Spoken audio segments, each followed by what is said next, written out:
তো কাল মেসেঞ্জারে এক দিদিভাই আমাকে বলেছে, বোন তুমি গলার এখানে কেন সিঁদুর পরো গো?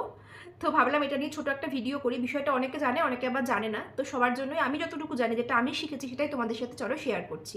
ভিডিওটা ভালো লাগলে একটা লাইক করে দিও, নিজেদের মতামত অবশ্যই কমেন্টের মাধ্যমে জানিও, আর ভালো লাগলে শেয়ার করে দিও যেন অন্য বন্ধুরা জানতে পারে এবং দেখতে পারে। তো প্রথমত সিঁদুর পরার হচ্ছে নিয়ম, 5টি জায়গাতে কিন্তু সিঁদুর পড়তে হয় এবং 5টি আলাদা আলাদা মন্ত্র আমাদের জপ করতে হয়। তো চলো শুরু করছি। প্রতিটা মন্ত্র আমি নিচে লিখে দিচ্ছি, তোমরা একটু দেখে দিও। সিঁদুর পরার জন্য আমরা ব্যবহার করছি আমাদের ডান হাত, ডান হাতের অনামিকা, অনামিকা আঙুলটাকে আমরা বেছে নিচ্ছি। তো প্রথমে আমরা সিঁদুর দেবো সিঁথিতে, তারপর দেবো আমরা কপালে, তারপর দেবো আমরা কণ্ঠে, তারপর দেবো আমরা শঙ্খে। দিয়ে প্রণাম করলাম।